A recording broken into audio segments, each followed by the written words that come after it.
Welcome to the session Earthquakes Terminology and Causes. Myself Chetanji Konapure, Assistant Professor, Department of Civil Engineering, Walchand Institute of Technology, Solapur. So this is the learning outcome. At the end of this session, the students will be able to describe the earthquake terminologies and causes of earthquake. So let's see. So now we are observing this animated photo in which vibrations are shown, means some disturbance is shown here. So if you observe, the buildings are vibrating in vertical direction, somewhat in lateral direction, but it is complex, not certain. So basically earthquake, the simple understanding of the earthquake is shaking of earth. Now other scientific definitions are also available, or even few of the reasons of earthquake are also available. Now here the first thing is the vibration of earth's surface by shock waves usually generated by the energy released from rocks rupturing under stress or by friction between moving rock materials at or mostly below earth's surface. This is the first general scientific definition of earthquake. Now next is it is a sudden motion or trembling in the earth caused by the abrupt release of slowly accumulated strain. So now it is turned into the structural term strain, but which is in the earth. Okay. Third is an earthquake is the vibration, sometimes violent, of the earth's surface that follows the release of energy in the earth crust. Okay. So whatever energy released in the earth crust, if it causes the vibration at the earth surface, that is earthquake. Next is the shaking or trembling caused by the sudden release of energy usually associated with faulting or breaking of rocks. So somewhere it is faulting, breaking of rocks, somewhere it is a vibration on the surface, somewhere it is release of air, the slowly accumulated strain, and somewhere it is energy. But all these four definitions, basically this seems that sudden release of the energy in the earth and the vibration surface of the earth is vibrating, that is called as earthquake. So basic thing is the energy and its dissipation. Now here if you are observing various bullets which indicates the types of earthquake. So first is dynamic, volcanic, tectonic.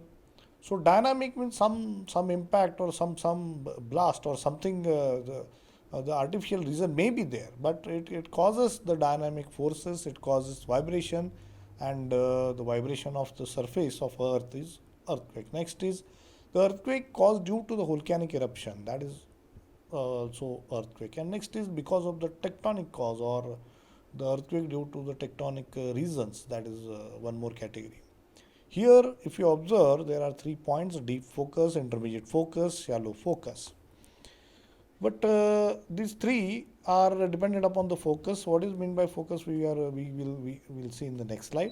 But these are the 6 different types of the earthquakes. Here, the earthquake terminologies are explained. The most important thing, and whenever we are learning earthquake engineering, the first study is regarding the earthquake terminology. So first, this point is focus. The focus is that point or the origin of actual earthquake or where the trigger started. So it is the place of origin of the earthquake in the interior of the earth, and it is known as focus or origin of earthquake. Even it is known as hypocenter also. The scientific term for this is hypocenter. Okay. Now next is this epicenter. Always this word is used in the media. It may be electronic media or print media. So epicenter, epicentral area, this word is always used, term is always used. So the place on earth's surface which lies exactly vertically above the center of earthquake is known as the epicenter. Now by definition, how we can interpret this definition?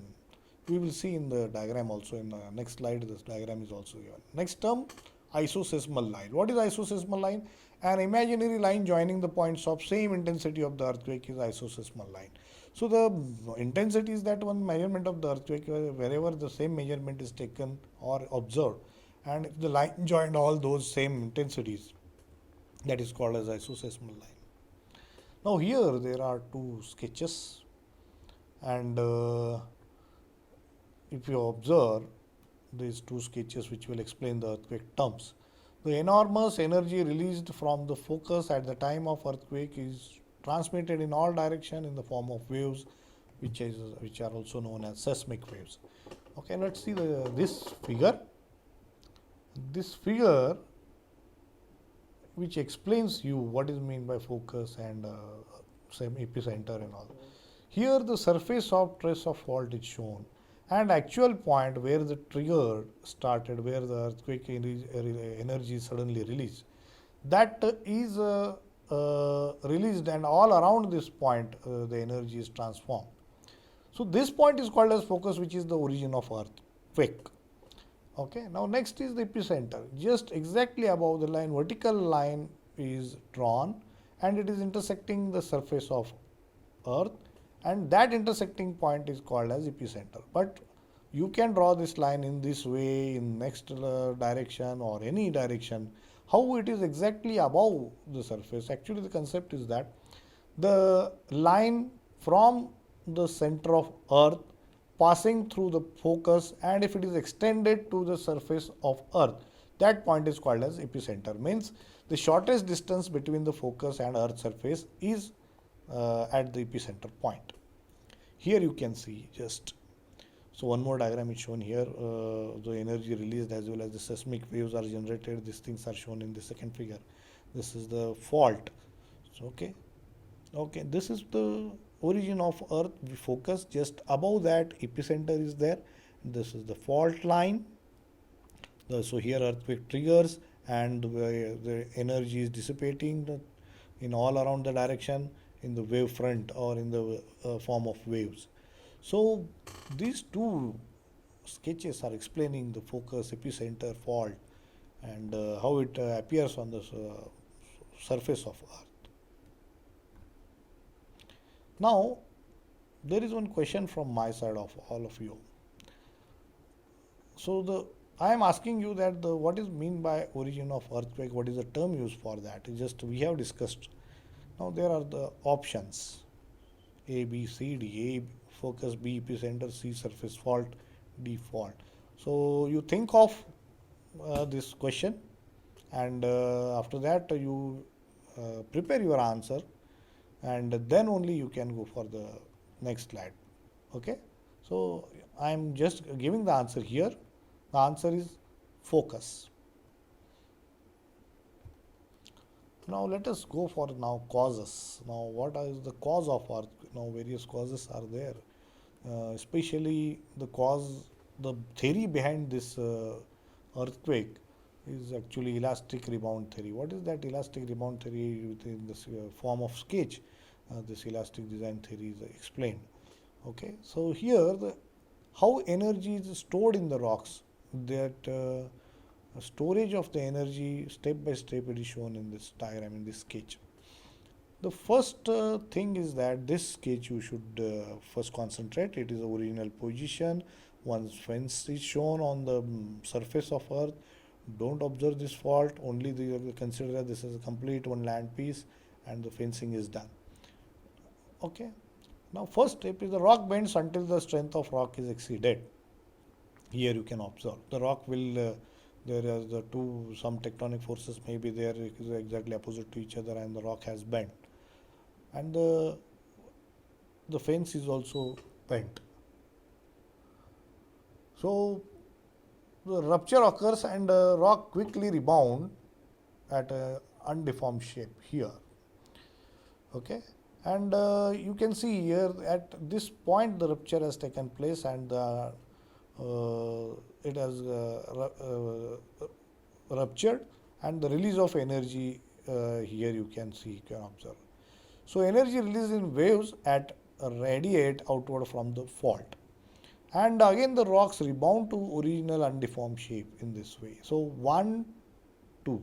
What is the difference is that there is a displacement in the rock masses along this line, and that is called as fault, and these are the two intermediate steps.